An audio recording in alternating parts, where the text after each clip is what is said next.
Welcome to Tapped In. My name is David Figueroa-Martinez of DFM Coaching, and we're going to be reviewing the butterfly guard. And this is going to be part of a series of just positional reviews that I'm going to be doing. And so with the butterfly guard, it is a position in which I'm on my back and both of my feet and hooks are on the inside of your hips and crotch area. We can be in seated where I'm on my butt and I have both hooks on the inside. Your knees are on the outside. You can be on your knees. We can be on my back and you're on top and both of my feet still mirror with the inside position of your thighs and crotch. And my hands can be doing a couple of different things. I can have one arm underhooked and the other one could be trapping the opposite arm so that you can't post. I can have double unders and flaring my elbows so that you can't quite post easily. And I can have a shoulder clamp, which is where I have one arm underhooked. That arm is wrapping over the top of your shoulder. The wrist, kind of like I'm looking at a watch, the top of the wrist is facing me. And then I gable grip over the top of your shoulder and I bring your shoulder to my chest. And that clamp prevents you from being able to post on that side. My hooks can lift. They can off center, they can lift to one side specifically, and you can start setting up submissions from that shoulder clamp that maybe I can't do from double unders or the traditional one arm under and the other one clapping or clamping the posting arm. I personally absolutely love this position because I tend to be a smaller athlete in comparison to most of the people that I roll with. So this position is readily available for me. I have really good flexibility in my knees and hips, so I can get that hook in damn near from anywhere bottom. I remember rolling with, I forgot who it was. Oh, Tyler Bishop. And we were in some weird position and I was on bottom and I put my foot on his thigh, I think. And he paused, looked at me, and he looked at my foot and looked back at me. He was like, dude, I thought that was your hand. And so I have pretty good flexibility when it comes to range of motions with my knees, my hips, and my feet tend to be placed in positions that maybe some people can't do. That's an asset of mine. Not everyone can do that. But as long as you're getting the foundations of that butterfly position, you can get in and out of it and transition to other positions really, really easily. I came up at a smaller gym and the gym owner there had given me some homework. And at the time, he would give people homework based on like their body type, and maybe even personality or things that they were starting to gravitate to. And he gave me butterfly. And he said, I want you to watch Marcelo Garcia. This is 14 years ago. Marcelo doesn't compete as much now, but at the time he was the guy. And I started watching his videos and I started paying attention to how he conducted butterfly, how he adapted it, how he transitioned from butterfly to maybe traditional X guard and single leg X. And it was a position that I found super helpful because I can move weight easily. I can't do that from, let's say, at least for me, from, let's say, other guards like reverse De La Riva or De La Riva. Those are positions I like to play from time to time, specifically reverse De La Riva. But it's not a position where I can move weight. When I get into the butterfly position, there are few people that I can't move in some way. Maybe I can't get the weight completely off of me, but I can shift the weight to the point where they're maybe feeling threatened with something and they adjust or they create more space for me because they're worried that I'm going to sweep. So it's a position that I use and I absolutely love. It's been so homegrown for me and it's such a home base of a position that I will slide into that from positions that aren't generally common or in ways that people feel like, oh no, I should be safe here. And then the next thing they know, they're in butterfly guard. If I'm developing butterfly guard from the seated position, it's going to require me to hand fight far more than potentially any other position. The hand fight is super important because it allows you to gain access to their torso. When I'm seated and they're on their knees or even standing, it is really hard for me to gain access because their hands can push. They can frame, they can create distance, they can stop my movement that comes forward. So if they are on their knees and I'm on my butt, I am leaning forward. My shoulders are forward of my hips. So if you can picture like the letter A, the point or the very top of the A is my head. The bottom, if we're looking at an A in front of us, the bottom left is my hip. So it's further out than my head. And then my feet, both feet, are tucked together in front of me between my thighs, right in front of my groin or hips. I sit there and my hands are up by my chest. They don't need to be up by your neck necessarily, and some people do, but they need to be about chest level and tight in. This allows you to hand fight when they try to get access to your collar or access to the inside of your elbows or your neck. You can fight that off. It also allows me to generate offensive hand fighting where I can meet you somewhere in the middle, but I don't want to extend too far out where then they can use that as leverage points to kind of move me. So I want to be able to reach just about a foot in front of me, probably no farther than my own feet, if that's a better visual. I want to hand fight, and for me, that means I'm controlling the outside of their hands so that when they start to push forward, I can push them back. I can twist their wrist or their hand so their elbow gets exposed. I like collar sweeps from there. I like arm drags from there. And those allow me to gain access and make them aware that I am offensively minded.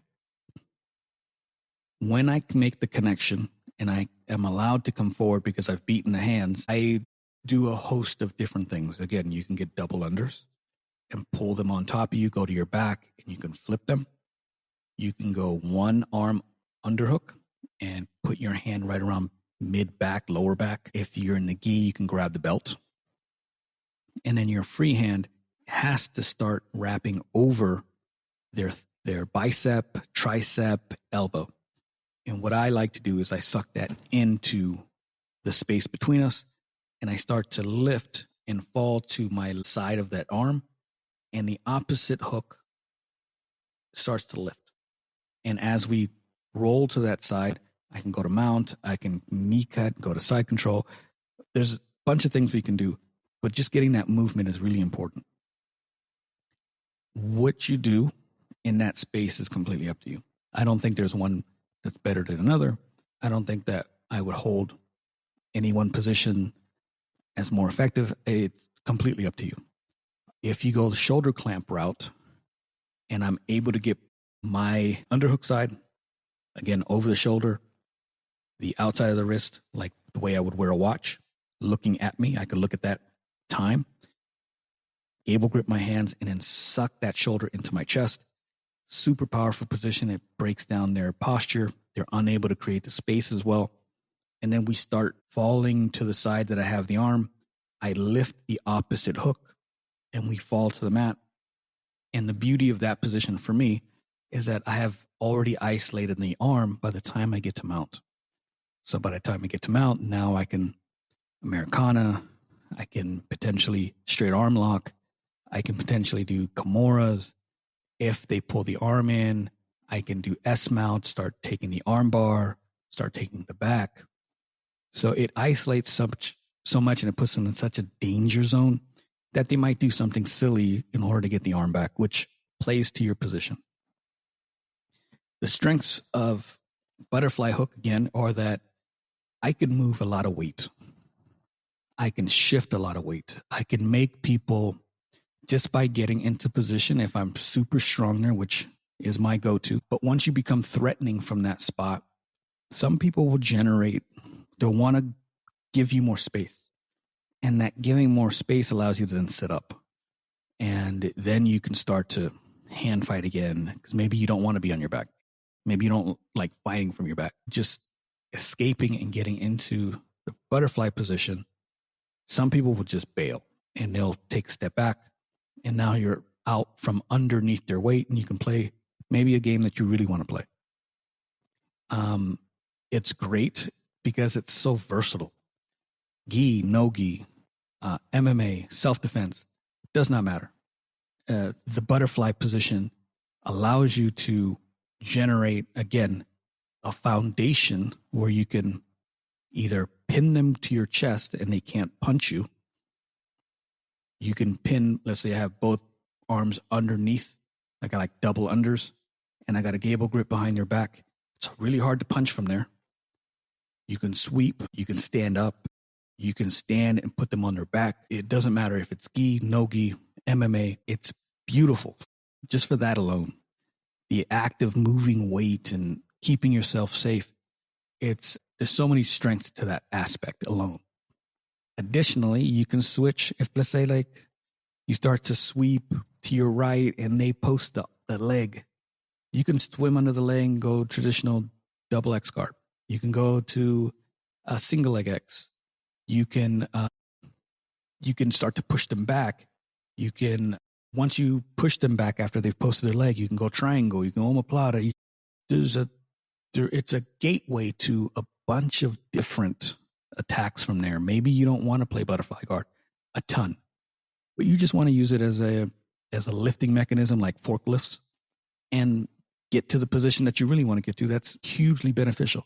I don't play, let's say, for example, De La Riva guard. I don't play De La Riva guard very often.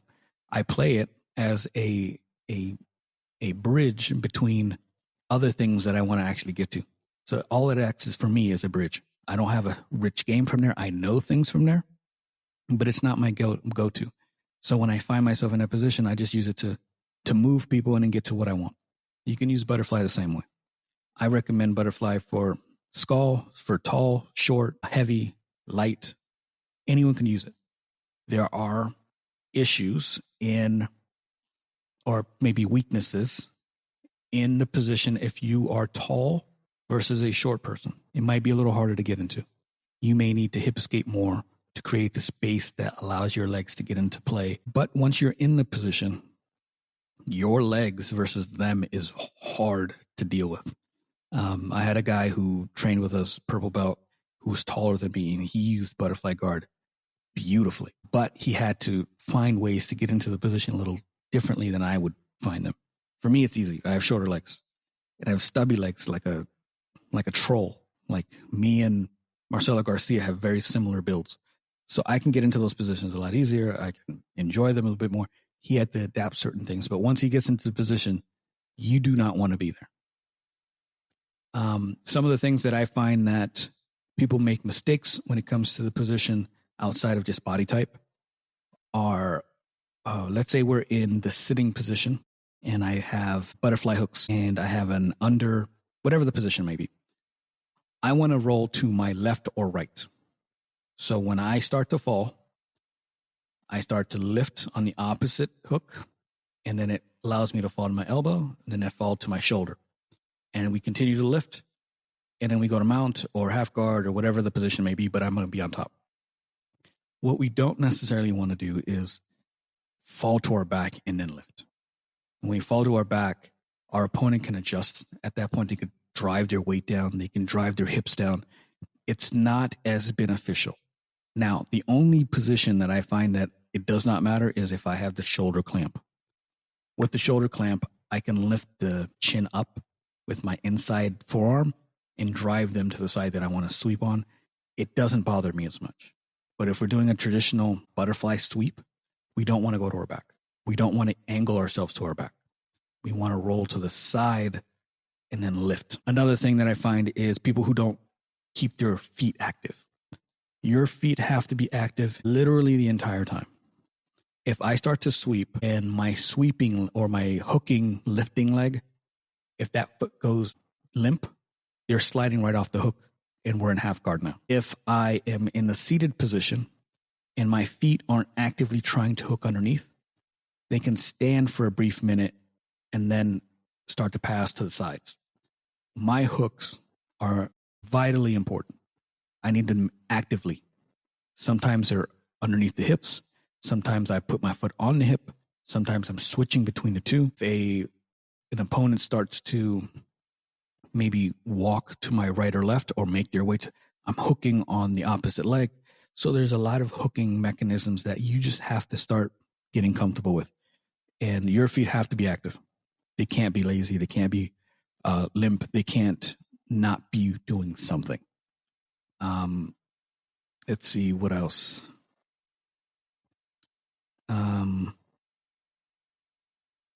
Not being aware of weight sometimes is an issue too. Let's say I'm on my back and I have double unders. Maybe we just ended up there. I made a mistake. I don't have to lift up and over or up to the side. Some instances, I just have to lift off the ground slightly, maybe half an inch. Then I extend my legs and I can move the weight back and away from me. So hooks are not always designated for lifting weight up and over or up to the side. Some people you're not going to be able to do that with because they have really good hips. Wrestlers, bigger people, or people who are really good at driving pressure.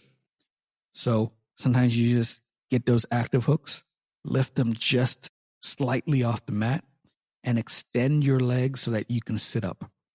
That's going to be a saving grace for you sometimes. There's some people that I'm not going to be able to lift, and just getting to that position allows me the freedom to scoot my hips back, start framing, stand, hand fight, whatever it might be. So if you're going to use this technique or this position, active feet, you're going to have to learn how to hand fight. When you get to those positions where you're going to sweep, do not go to your back in most situations.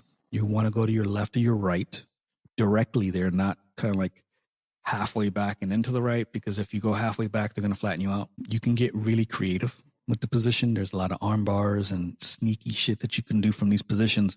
You don't want to relegate your entire game to just one thing. It's very rich in techniques and transitions to other things. If you have any questions about this position, please reach out to me. DFM9. I am generally available for questions. I'm really active on social media, specifically Instagram and Threads. You can reach out to me on the website, dfmcoaching.com. And finally, I have a free school program community. I have techniques on there. I have a couple of audio courses. My workshops make it on there, and it is completely free. So if you're interested, please register. I'll have to add you to that. The link is in the show notes. Enjoy your day. Thank you so much.